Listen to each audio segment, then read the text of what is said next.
नमस्कार। रूबरू प्रोग्राम में आपका स्वागत है। मैं हूं सुशील भारती और आप देख रहे हैं अपना ये खास प्रोग्राम एमएस टीवी पर। जी हाँ, हर बार की तरह हम किसी न किसी खास मेहमान से आपकी मुलाकात कराते हैं। आज हमारे साथ मौजूद हैं डॉक्टर संदीप मारवा, जो कि चांसलर हैं AAFT university of media and arts. आइए आज एक विशेष मुद्दे पर उनसे बातचीत करते हैं, लेकिन सबसे पहले आइए स्वागत करते हैं डॉक्टर संदीप मारवा का। सर, आपका बहुत बहुत स्वागत है। नमस्कार। अ, सर, आज से कई साल पहले 22 जुलाई सन 1993 को आपने मीडिया जगत में एक इतिहास रचा। और जहाँ तक प्राइवेट मीडिया एजुकेशन की अगर बात की जाए, तो आपने उसकी नींव रखी। और उस संस्थान का नाम है AFT, Asian academy of film and television. थोड़ा सा मैं जानना चाहता हूँ कि क्या यात्रा रही। आज ये बड़ा शुभ दिन है, 22 जुलाई 1993।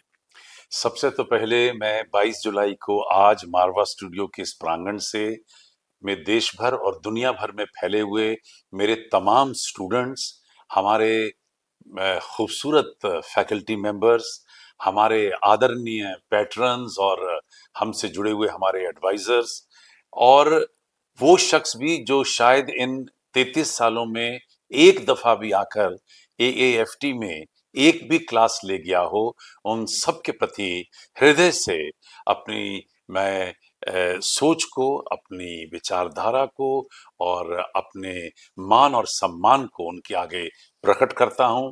उनके शीश झुकाता हूं उन सभी के आगे जिन्होंने हमें आशीर्वाद दिया है, और उन सभी को मैं आशीर्वाद देता हूं जिन्होंने मुझ में और हमारे इस पूरी प्रेरणा प्रणाली में विश्वास किया है।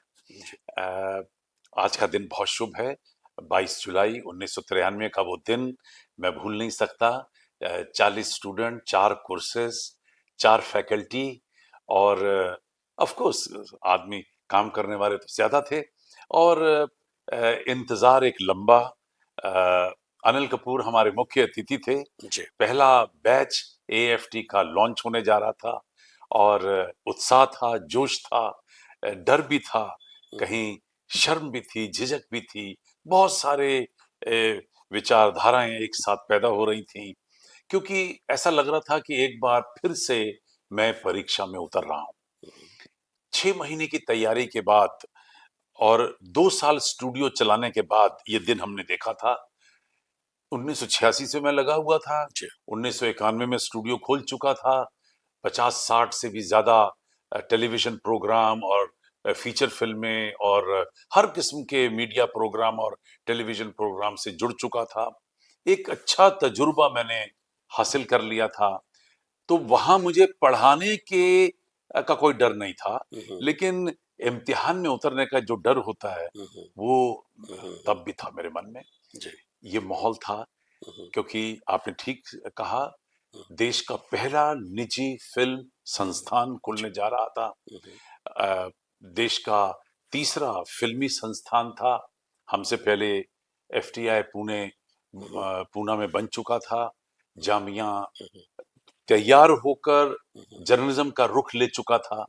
तो एक तकरीबन देश भर की और दुनिया भर की नजरें उस वक्त एएफटी पे पड़ी हुई थी।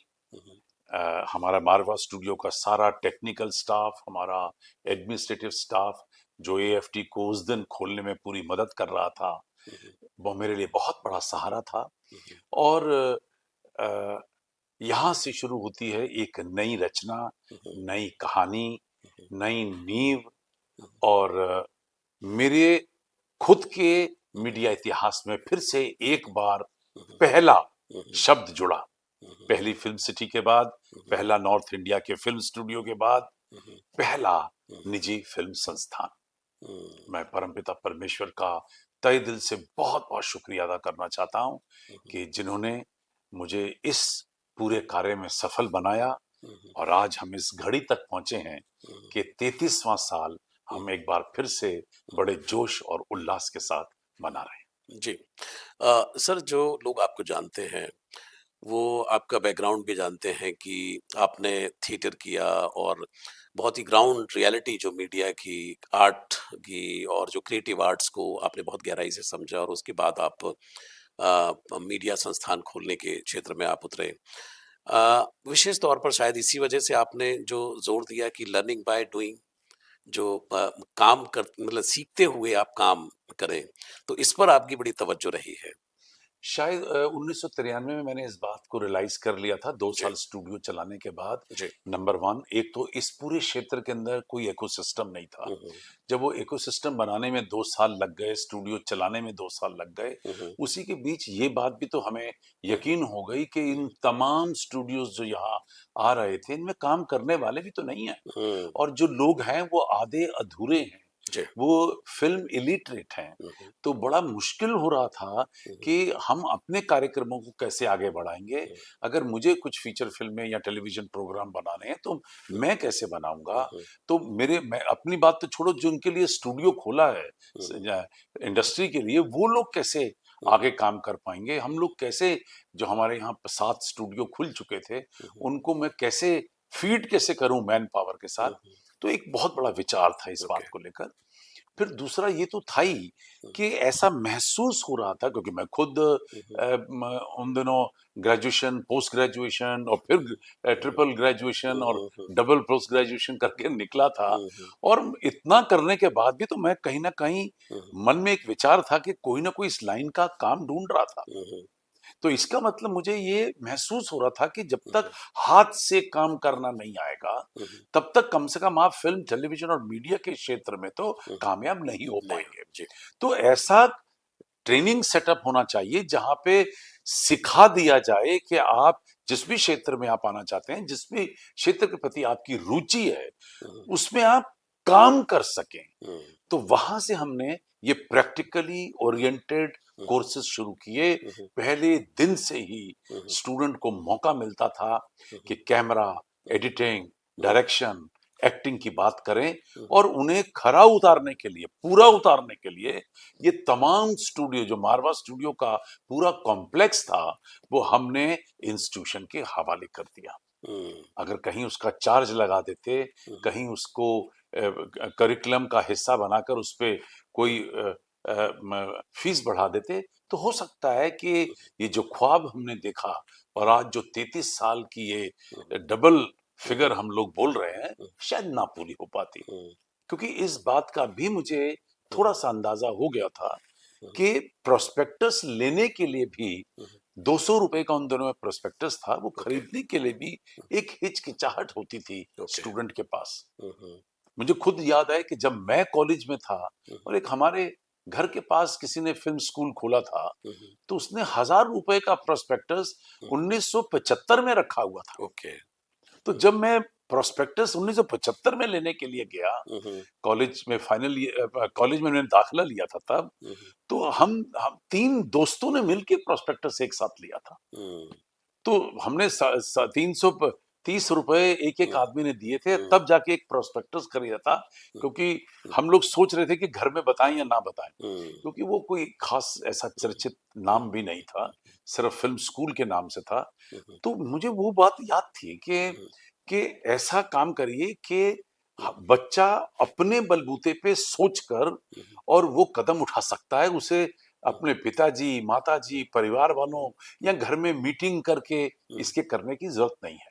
हुँ, और शायद एक कारण ये भी था, इस यही था हुँ, कि हमने इसे शॉर्ट टर्म कोर्सेज़ रखा। हुँ, हुँ, 3 महीने के कोर्सेज़ से शुरू किया, हुँ, हुँ, क्योंकि मुझे लगा कि मुझे अपना एप्टीट्यूड, हुँ, अपनी नॉलेज का भी हुँ, टेस्ट लग जाएगा। हुँ, हुँ, मैं क्या क्या पढ़ा सकता हूँ इन्हें 3 महीने तक, हुँ, हुँ, एक एक रिस्पेक्टिव कोर्स, वो भी पता चल जाएगा। हुँ, हुँ, और क्या लोग 3 महीने पढ़ सकेंगे? हुँ, हुँ, क्योंकि बातें करना बड़ा आसान है, जी। कर्म करना बड़ा मुश्किल। हुँ, और शायद ये बहुत सारे टेस्ट थे जिसे हुँ, मैंने कभी हुँ, भी पेपर पे नहीं डाला, हुँ, हुँ, मन में रखा, सोच में रखा हुँ, और उसको हर दिन हुँ, उन पहले 3 महीने तक एक नोट किया हुँ, हुँ, कि हम लोग किधर जा रहे हैं। हुँ, जब मुझे लगा कि हम पटरी पे चढ़ चुके हैं, हुँ, हम इस पटरी को पार कर सकते हैं, हुँ, तब हमने हुँ, अगला बैच लॉन्च किया था। हुँ, और ये कहते हुए मुझे बड़ा हर्ष हो रहा है कि पहला बैच इतना सक्सेसफुल था कि 40 बच्चे इतनी खूबसूरती से यहाँ पढ़े और 40 के 40 जो हैं वो एम्प्लॉय हो गए इंडस्ट्री के अंदर। लोगों को शायद इंतजार थी एक ऐसे संस्थान की जहां पर दिलो जान से पढ़ाया जा रहा है, दिलो जान से सीखा जा रहा है, प्रैक्टिकल कोर्सेज हो रहे हैं और बच्चा निकलते ही अपने काम को कर पा रहा है। यानी कि वो बच्चा निकला और एडिटिंग पे बैठ गया, कैमरे पर शुरू हो गया, डायरेक्शन करने लगा, एक्टिंग जानता है। तो ये हमारी कामयाबी का कारण बना। जी। सर अभी थोड़ी देर पहले आपने नाम लिया, एफटीआई पूना का नाम लिया आपने, जामिया एमसीआरसी का आपने नाम लिया। उसके बाद एसआरएफटी जो है सत्यजीत रे फिल्म इंस्टीट्यूट, ये सारे सरकारी संस्थान थे, फंड इनके पास बहुत थे, इक्विपमेंट इनके पास बहुत थे। आप सिंगल हैंडेडली आप प्राइवेट सेक्टर में एक फिल्म इंस्टीट्यूशन को खड़ा करने की कोशिश कर रहे थे। बट मजे की बात यह है कि आपने जो प्रोफेशनल स्टैंडर्ड्स जो थे, चाहे वो इक्विपमेंट को लेकर के हो, चाहे वो एडिटिंग को लेकर के हो, चाहे जो भी साउंड को लेकर के हो, तो वो आपने स्टेट ऑफ द आर्ट हमेशा रखा। तो क्या चुनौतियां रही, मतलब कैसी ये टक्कर कैसी लिया आपने? बहुत तकलीफ हुई। हम्म, मैं तो चाहता था कि दुनिया की सबसे खूबसूरत जो जी। शिक्षा है मैं यहाँ हम्म, प्रदान कर सकूं, हम्म, जबकि सत्यजीत रे हमारे बहुत बाद आया जी।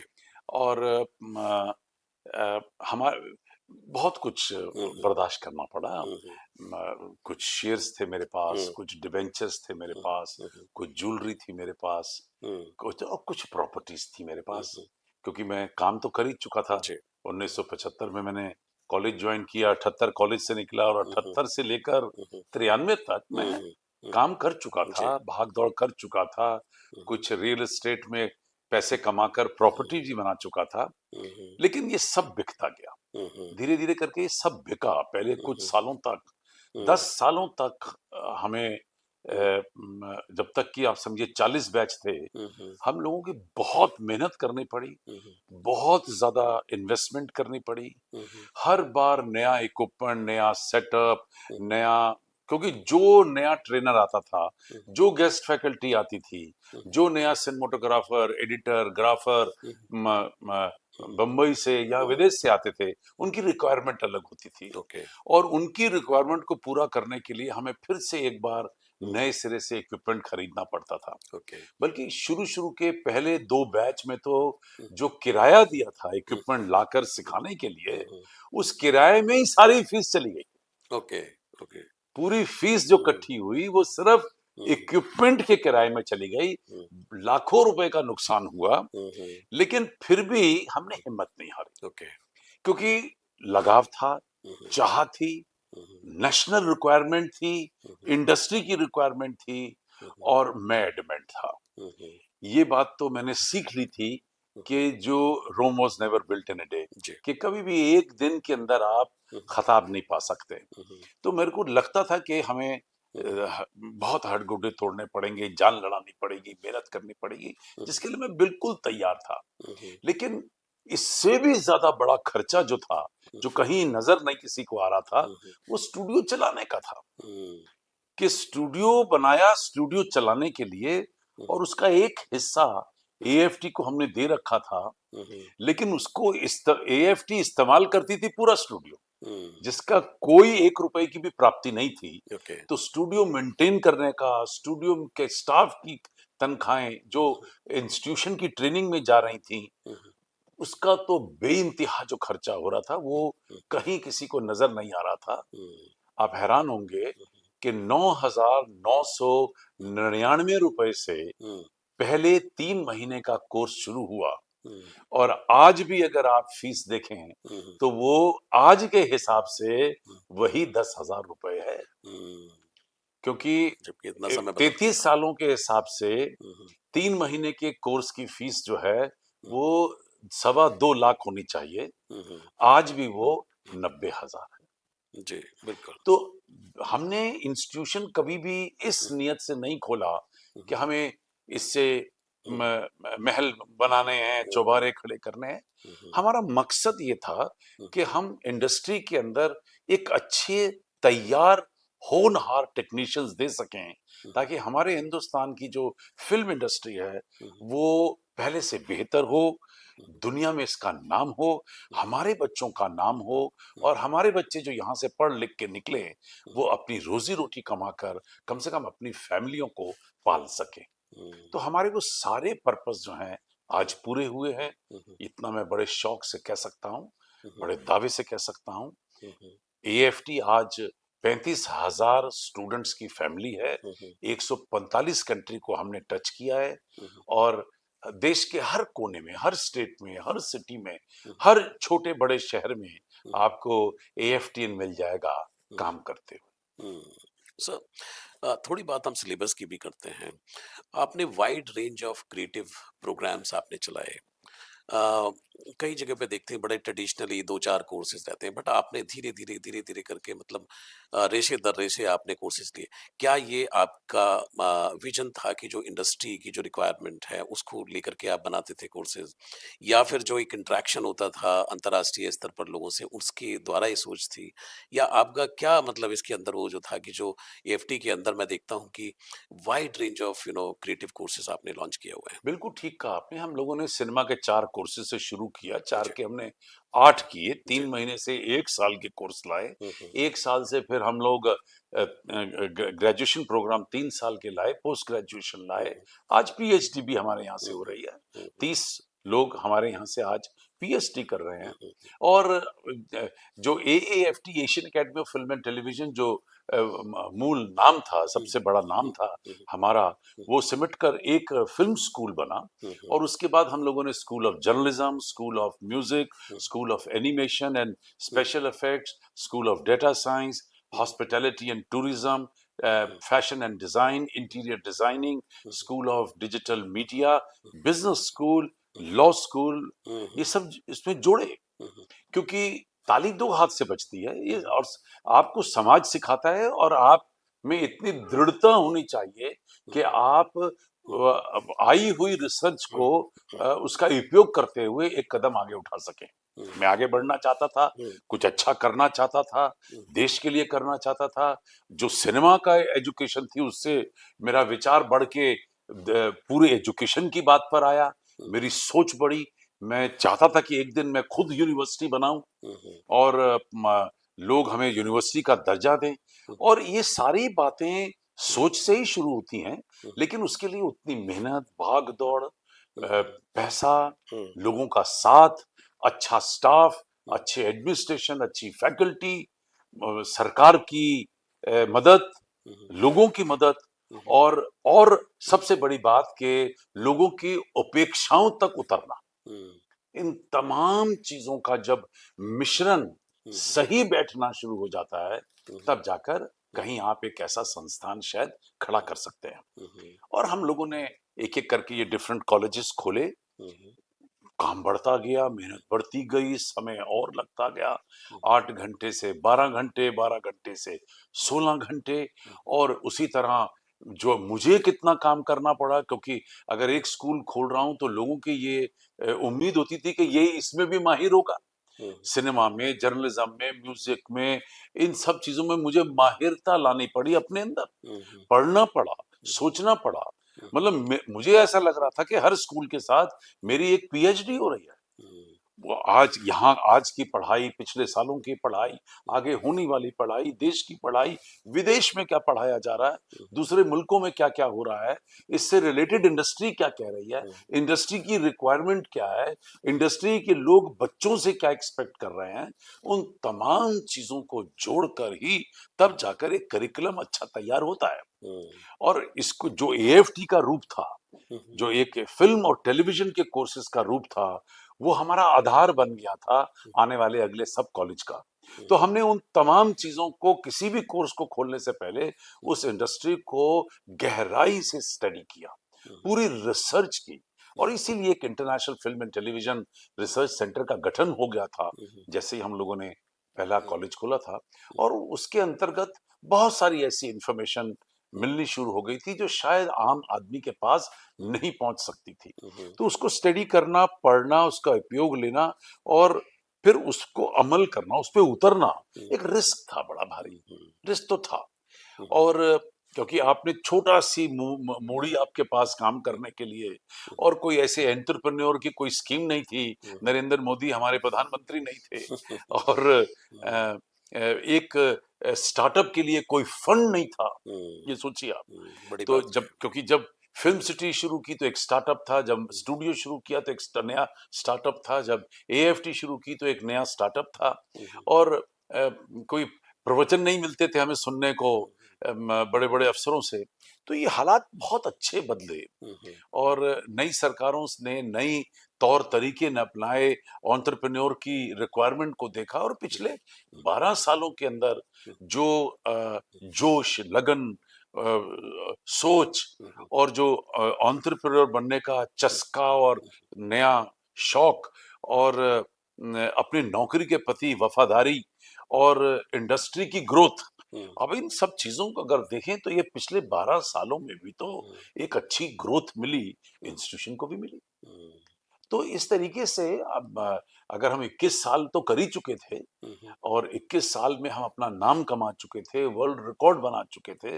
हुँ, हुँ, लेकिन ये है कि आने वाले इन सालों में हुँ, ये जो उसके बाद 12 इसमें इसमें हुँ, काम तेजी से हुए। ओके। हुँ, हुँ, सरकारें आगे आईं, हुँ, हुँ, सहयोग बढ़े, हुँ, हुँ, विचारधाराएं बढ़ी हुँ, हुँ, और मुझे लगता है आम जनता की भी और यूथ की भी सोच बढ़ी। हुँ, तो लोगों को ये भी तो महसूस हुआ कि ये इंडस्ट्री जो है हुँ, ग्रो कर रही है। हुँ, हुँ, इस इंडस्ट्री के अंदर हमें काम करना है और खास बात ये रही कि हमने क्रिएटिव इंडस्ट्री को चुना हुँ, हुँ, और शायद इसीलिए हमने वो पैरेलल लाइन के अंदर काम किया। हुँ, हुँ, इसलिए शायद हम लोग हुँ, हुँ, सीधा चल पड़े जी। और उस पटरी पे खिसकते चले गए, आगे बढ़े। हुँ, आपके जी, सवाल का जवाब देते हुए। बिल्कुल, बहुत बहुत सुंदर सर। सर थोड़ी बात एनवायरनमेंट की भी की जाए कि अ, मैंने देखा है कि ईएफटी के अंदर देश का मतलब बड़े से बड़ा फ़िल्म मेकर मैंने मंच पर देखा। यहाँ पर देखा चाहे साउथ हो, चाहे महाराष्ट्र हो, चाहे मुंबई हो, चाहे वो अ, म कैलकाटा की इंडस्ट्री हो, मुझे लगता है कि पूरे देश भर से जितने भी बड़े फ़िल्म मेकर्स, टेक्नीशियंस मैंने तमाम फेस्टिवल्स के अंदर देखे हैं। एक एनवायरनमेंट आपने बनाया कि भई यहाँ पे जो कि जनरली कई बार किसी फ़िल्म स्कूल के अंदर सिर्फ़ अध्ययन हो रहा होता है, किताबों का अध्ययन हो रहा होता है। बट आपने एक एनवायरनमेंट क्रिएट किया, एक मतलब ऐसा एक्शन जनरेट किया कि जहाँ आदमी आता है तो उसकी हवाओं में, फ़िज़ाओं में कुछ न कुछ ऐसी बात होती है जो लगता है कि हाँ, फ़िल्मी महसूस करना शुरू कर देता है। मुझे कई लोग ऐसे मिलते भी हैं कि आपके सेंटर में जैसे ही घुसते हैं तो लगता है कि भई हम भी एक्टिंग करें, इस तरह का आपने कुछ एक एनवायरनमेंट बनाया। क्या वजह थी इसकी ऐसी क्रिएट करने की या इसके लिए क्या आपकी स्ट्रैटेजी थी? कितनी मेहनत थी? ये थोड़ा-सा बताइए? देखिए, सबसे पहले तो मैं ये आपको बताऊँ कि किसी भी फ़िल्म स्टूडियो में घुसना आसान नहीं जी, होता। बिल्कुल। पर्ची बनवाओ, फ़ोटो लगाओ, हुँ, हुँ, बाहर बैठो, 2 घंटे इंतज़ार करो, हुँ, तब जाके किसी फ़िल्म स्टूडियो के अंदर हुँ, आपको इजाज़त मिलती हुँ, है हुँ, अंदर आने की। जी। फिर उसके बाद उसमें स्टूडियो के अंदर जाने की, जहाँ शूटिंग चल रही है, हुँ, हुँ, उसके लिए फिर किसी प्रोड्यूसर से परमिशन लो, किसी डायरेक्टर से परमिशन लो। हुँ, हुँ, आप किसी यूनिट के मेंबर को जानते हैं हुँ, कि नहीं जानते हैं, वो बताइए। हुँ, फिर जाकर कहीं आपको इजाज़त मिलेगी, तो आप कहीं हुँ, हुँ, फ़िल्म स्टूडियो के अंदर जाकर हुँ, शूटिंग तक देख सकते हैं। हुँ, हुँ, इतना मुश्किल होता है। हुँ, हम लोगों ने इस सारे प्रोसेस को हुँ, हुँ, ईज़ आउट किया। ओके। मुझे लगा कि हुँ, लाखों करोड़ों रुपए की इन्वेस्टमेंट के बाद हुँ, हुँ, आम जनता आज भी ये तरस रही है हुँ, हुँ, कि फिल्में कैसे बनती हैं, हुँ, टेलीविजन शू के प्रोग्राम कैसे शूट होते हैं। हुँ, हुँ, इस पे एक सस्पेंस सा बना हुआ था। हुँ, तो हमने सबसे पहले जहाँ ट्रेनिंग को हुँ, ट्रेनिंग के लिए अपने पूरे स्टूडियो को खोला, हुँ, हुँ, वहाँ हमने अपने स्टूडियो को आम जनता के लिए भी खोला। हुँ, हुँ, जो बंदिशें थी उनको हल्का किया हुँ, हुँ, और ऐसे कार्यक्रम तैयार शुरू किए बनाने हुँ, हुँ, जहां पब्लिक इन्वॉल्व हुई। ओके। अगर 1993 में आप जाएं हुँ, हुँ, तो बहुत कम ऐसे प्रोग्राम होते थे, वो भी हुँ, दूरदर्शन में होते थे हुँ, और शायद 1 या 2 प्रोग्राम होते थे जहां हुँ, आम जनता को जी। टेलीविजन प्रोग्राम का हुँ, संगी साथी बनाया जाता था। हुँ, हुँ, ऐसे प्रोग्राम हमने यहाँ मारवा स्टूडियो में करने शुरू किए, हुँ, चाहे वो हुँ, किसी भी चैनल हुँ, के रहे हों, हुँ, आपकी अदालत जो मारवा स्टूडियो से शुरू हुई, तोल मोल के बोल जो मारवा स्टूडियो से शुरू हुई, सुबह सवेरे। सुबह सवेरे जो मारवा स्टूडियो से शुरू हुई, फिर उसके बाद ऐसे बहुत सारे कि मैं जी। ड्रीम मर्चेंट, उसके बाद मतलब ये हाल हो गया था कि हिंदुस्तान सुबह 7 बजे मारवा स्टूडियो के प्रोग्रामों से उठता था। जैसे गुड मॉर्निंग इंडिया, एनडीटीवी का याद आ गया मुझे। तो ये दो तो प्रोग्राम ऐसे थे जो 7 बजे, एक दूरदर्शन और एक एनडीटीवी पे, गुड मॉर्निंग इंडिया और सुबह सवेरे। तो ऐसे कार्यक्रमों से तो ये क्या हो गया कि पब्लिक इन्वॉल्व होनी शुरू हो गई इन जी। तमाम प्रोग्राम में। कलाकार आने शुरू हो गए, एक एक प्रोग्राम में 8-8, 10-10 लोगों को बुलाया जाता था, उनके इंटरव्यूज, उनसे डिस्कशन, उनके डांस, ड्रामा, म्यूजिक, विचारधाराएं, पॉलिटिशियंस। तो वो जो हरकत थी, वो हरकत ने लोगों को मारवा स्टूडियो के साथ जोड़ा और थोड़े ही समय में लोगों को ऐसा यकीन होने लगा जैसे मारवा स्टूडियो उन्हीं का है। उनका आना जाना तो मैं कई बार देखता था, मंत्री संतरी, अरे ये तो अभी आए थे। तो पता चला कि एक यूनियन मिनिस्टर हमारे यहाँ 1 महीने में 4 दफा आया, ओके। एक एमपी हमारे यहाँ 8 दफा आया। तो वो लगाव जो मारवा स्टूडियो के साथ लोगों का होने लगा, उसे कोई नहीं रोक सका, क्योंकि प्रोडक्शंस बढ़ गई, शूटिंग्स बढ़ गई, आम जनता को लेकर और लोगों को लेकर और सेलिब्रिटीज को लेकर प्रोग्राम शुरू हो गए। तो उसने लोगों को ये, और फिर हम लोग ईज आउट थे, कोई ऐसा लंबी इंतजारें नहीं कराना, कोई बहुत ज्यादा फॉर्मेलिटीज में नहीं पड़ना, लेकिन जो तौर तरीके स्टूडियो के होते हैं वो तो हमने आज तक इस्तेमाल किए हैं। तो ये उन चीजों से बहुत फर्क पड़ा, क्योंकि जो नकली वेशभूषा पहनाने वाली बात होती है वो हमने नहीं पहनाई। हम लोग भी उसी तरह रहे जैसे किसी और दफ्तर में आदमी एंट्री लेता है। तो मुझे लगा कि ये इसके फर्क पड़ा। फिर नंबर ऑफ प्रोग्राम्स इतने ज्यादा थे, नंबर ऑफ शूटिंग ज्यादा थी, फीचर फिल्में और टेलीविजन प्रोग्राम ज्यादा थे। फिर हमारी अपनी प्रोडक्शंस बहुत थी। कभी ऐसा लोगों ने सुना नहीं था कि स्टूडियो के खर्चे के ऊपर स्टूडेंट्स हमारे खर्चे के ऊपर फिल्में बनाकर पास आउट हो रहे थे। एक डिप्लोमा फिल्म बनाने के लिए बच्चे को पैसे खर्च करने पड़ते हैं, तमाम चीजों का अरेंजमेंट करना पड़ता है। वो वहां एक सिर्फ पर्ची साइन करके उसे स्टूडियो की floor, camera, equipment, lights, lightman, attendant, ये तमाम चीजें, ट्रांसपोर्ट, एक चिट्ठी बनाने पे उस स्टूडेंट को मिल जाता था, ताकि जाइए और आज एक फिल्म, छोटी फिल्म बना के हमारे खर्चे पे लेके आइए। तो जितना वो फीस देता था उससे ज्यादा तो वो हमारा खर्चा फिल्म बनाने का करता था। अब स्टूडेंट रियलाइज कर पाया नहीं कर पाए मैं नहीं जानता, मुझे अपने कर्म करने थे और मैंने अपने कर्म किए, और शायद उसका नतीजा हमें मिला भी। तो वो बच्चे बाद में रियलाइज करते थे जब मार्केट के अंदर जाते थे कि भाई मैं तो 60-70 हजार फूकाया और फीस तो मैंने दी आज 12,000, कभी 18,000 थी, फिर 22,000 हुई, फिर उसके बाद 26,000 हुई, फिर 28,000 हुई, फिर 30,000 हुई, फिर 32,000 हुई। तो जब जब वो फीस देता था उससे 4 गुना वापस लेके चला जाता था और कम से कम उसी एक ही प्रोडक्शन में बाहर निकाल लेता था। तो पढ़ाई तो फ्री हो रही थी, लेकिन उसका हमें जो सबसे बड़ा रिजल्ट मिला कि जो एएफटी का नाम हुआ, जो बच्चों को सक्सेस मिली, कई हजारों फैमिलियां पनप गईं, बच्चे तर गए, अच्छा काम करें, पैसे कमा रहे हैं, नाम कमा रहे हैं, शोहरत कमा रहे हैं। तो हमने उसी में मजा लिया। बिल्कुल। मतलब सर, लास्ट सवाल आपसे करना चाहता हूँ कि आज आपने एएफटी के स्थापना दिवस पर एक भव्य कार्यक्रम आपने किया और बहुत ही शानदार रहा, बड़ा मज़ा आया देख कर के, और कहीं न कहीं पूरा इतिहास जो है वो दोहराया गया। अ, उसमें लीडरशिप जो है विद इंडस्ट्री एक्सपीरियंस, ऐसा लगा मुझे कि एक लीड करने वाला संस्थान है पूरी दुनिया के अंदर। तो मैं इस 33 सालों के जो लीडरशिप के सफ़र है, इसके बारे में आपसे जानना चाहता हूँ कि कैसे पहले तो मैं आज तहे दिल से शुक्रिया अदा करना चाहता हूँ रवि जी का, जो साउथ से यहाँ पहुँचे, जी। जो नेपाल के चार्ज दी अफेयर्स यहाँ पहुँचे, और जो नेपाली फ़िल्म है उसके स्टार कास्ट एंड क्रू यहाँ पहुँचा। आज हम 22 जुलाई को 33 साल भी पूरे कर रहे हैं और आज हम Indo Nepal film and culture forum के 10 साल पूरे कर रहे हैं। मैं नेपाल सरकार का तहे दिल से शुक्रिया अदा करना चाहता हूँ, जिन्होंने मुझे 10 साल पूरे होने पे एक ज़बरदस्त अवार्ड से आज सम्मानित किया है।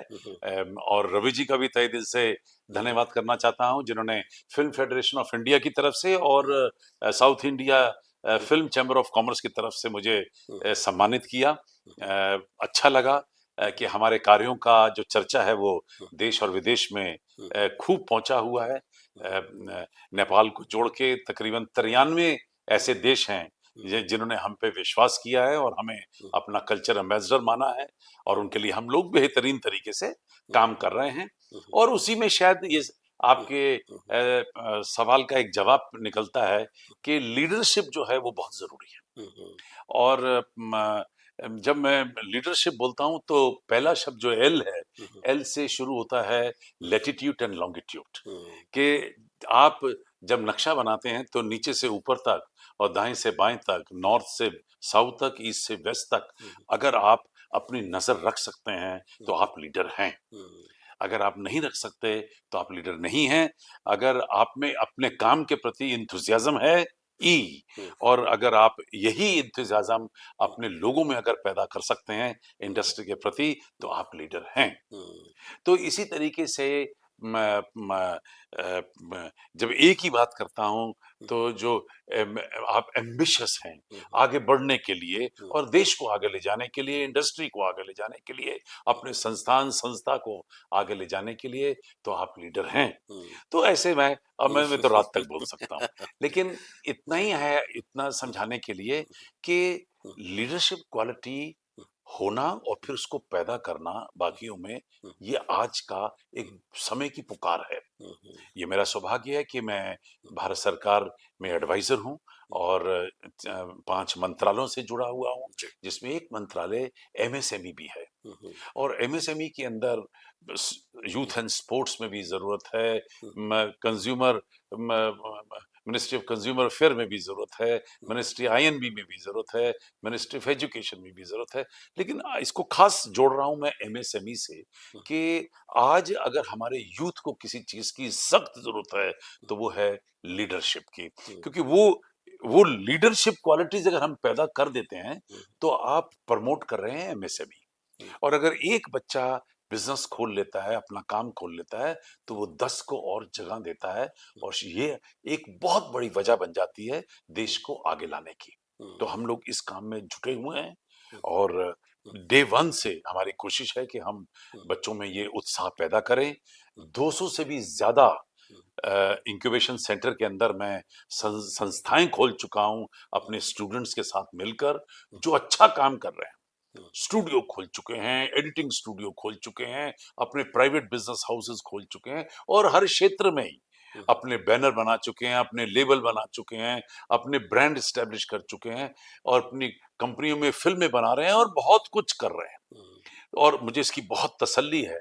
सबको तो एंटरप्रेन्योर नहीं बनाया जा सकता, लेकिन इनमें से कुछ को अगर आप पैदा कर देते हैं तो वो पर्पस जो लीडरशिप का है वो भी पूरा होता नजर आता है। सर, एक लाइन उन लोगों के लिए जो मीडिया में आना चाहते हैं, सिनेमा में आना चाहते हैं, क्रिएटिव आर्ट में, लेकिन कहीं रुक गए हैं, थक गए हैं, कुछ कंफ्यूजन में हैं, कहीं पेरेंट्स को नहीं समझा पा रहे हैं, तो एक लाइन उनके लिए। देखिए, मैं तो इतना ही कहना चाहता हूँ कि कभी भी अपनी इच्छाओं को मत दबाइए, अपनी सोच को हमेशा आगे रखिए और अमल करिए, उस पे काम करिए, मेहनत करिए।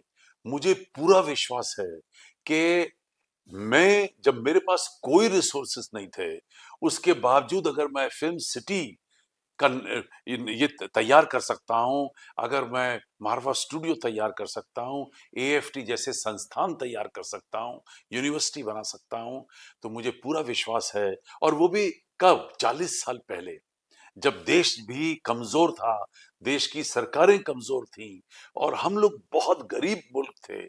उसके बावजूद भी अगर हम अच्छा काम करके सामने निकल के आए हैं, तो मुझे उम्मीद है कि आप भी बहुत कुछ कर सकते हैं।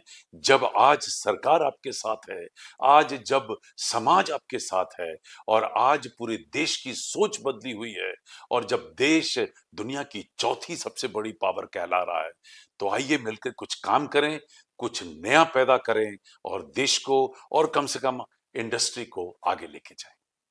जी, बहुत-बहुत शुक्रिया सर आपका कि आपने बहुत ही प्रेरक तरीके से पूरी जर्नी को हमारे सामने रखा और बहुत ही ईमानदारी के साथ आपने रखा। मुझे उम्मीद है कि हमारे जो भी दर्शक हैं, वो काफ़ी इंस्पायर हुए होंगे आज की इस चर्चा से। आपका बहुत-बहुत शुक्रिया एमएस टीवी से बात करने के लिए। Thank thank you you very very much. Much.